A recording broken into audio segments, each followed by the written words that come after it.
Star Wars Obi-Wan Kenobi, a limited series based on the character played by Ewan McGregor in the Star Wars prequel trilogy, debuted on the Disney Plus streaming service in early 2022.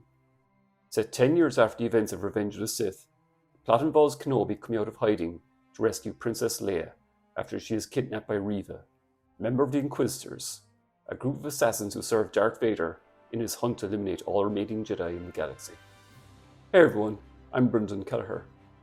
Ever since Disney bought the rights to the Star Wars franchise from George Lucas in 2012, the company have produced, at the time of this recording, 5 movies and 4 TV shows, not counting various animated projects. I think it's fair to say that Disney's handling of the Star Wars franchise has been somewhat controversial. Rey Skywalker. While mainstream critics have given the majority of Disney's Star Wars output fairly positive response, long-term fans have taken issue with the flagrant disregard to the series' lore.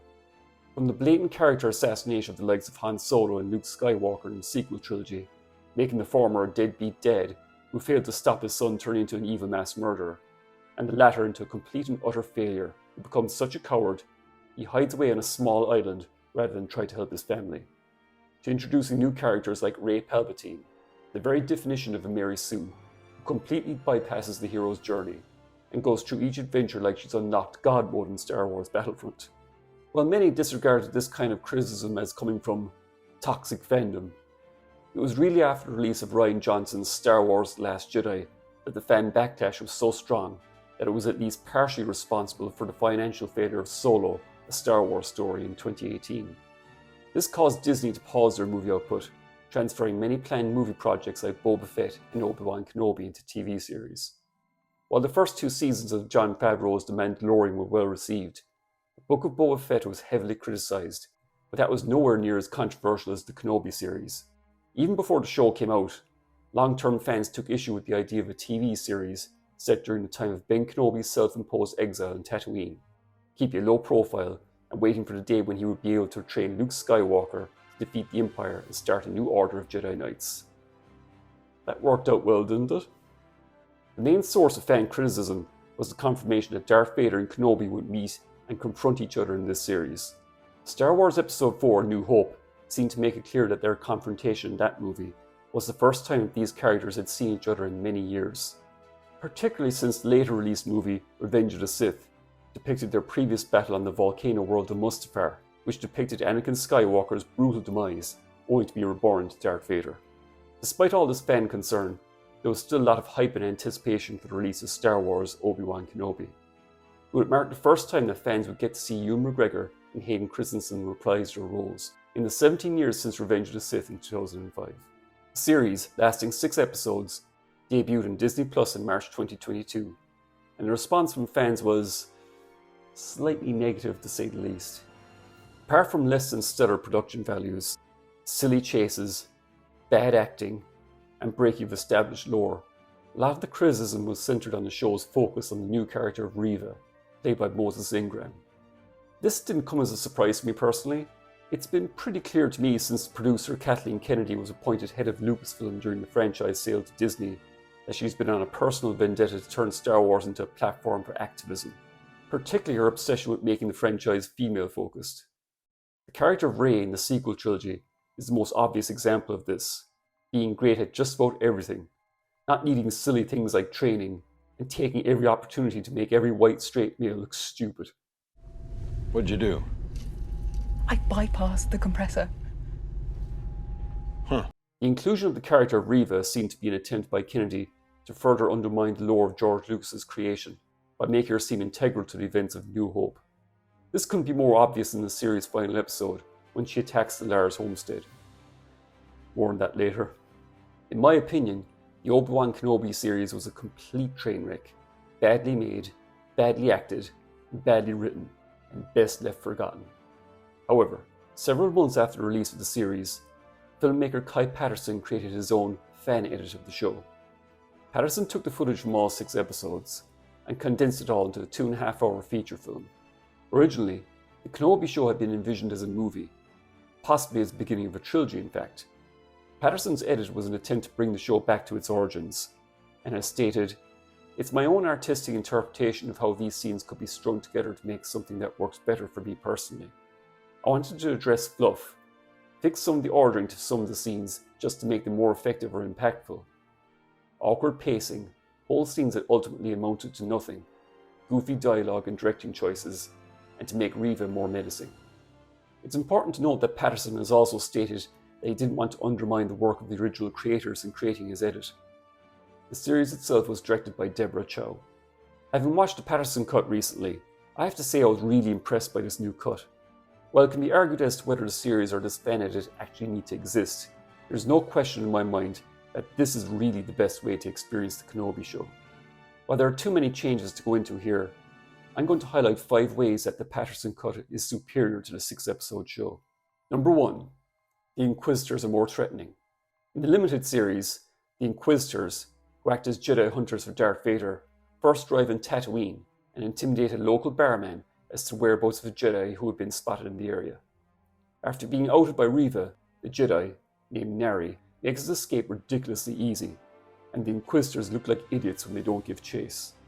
In the Patterson Cut, the scene is edited to make it look like Nari is killed very quickly by Reva. Later in this version, Nari's beheaded body is seen hanging in the street, while in the original show, he was seen hanging with his head intact, as if he was just taking a nap. Since the Patterson Cut reorders the scenes to have him meet Obi-Wan early on, it not only increases the threat of the Inquisitors, but acts as further motivation for Kenobi to come out of hiding to rescue young Leia. Speaking of which, Number 2. Leia's kidnap scene. In the original series' first episode, young Princess Leia is kidnapped by a bunch of mercenaries hired by Reva and Alderaan. However, the depiction of this kidnapping is absolutely ridiculous, with the mercenaries having difficulty chasing down a 10-year-old child. This is one of the most laughable scenes of the show. Believe me, there are worse later on. But in the Patterson Cut, the kidnapping is much more effective in its execution, as it's edited in such a way that Leia is taken very quickly. Still makes one question why a bunch of thugs are able to kidnap a senator's daughter with no security around. But hey, Patterson could only work with the footage he's given. Number 3. The flashback scene. In the original series, during episode 5, Vader has a flashback to when he, as Anakin, was having a lightsaber training session with Kenobi and Coruscant.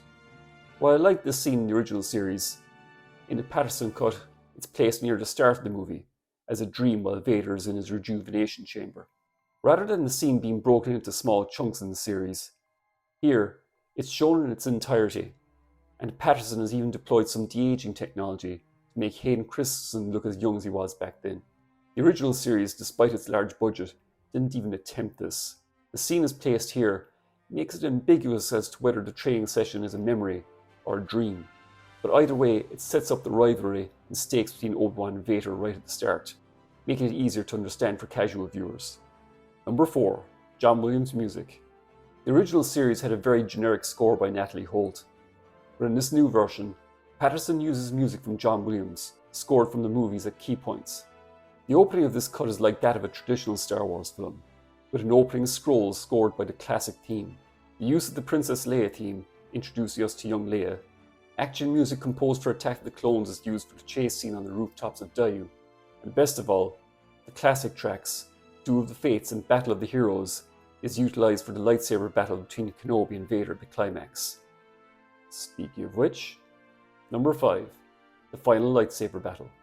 The final lightsaber duel between Kenobi and Vader on a small moon is improved significantly, not just by the addition of John Williams' music from the prequel trilogy, but the fact that it's completely focused on the duel itself.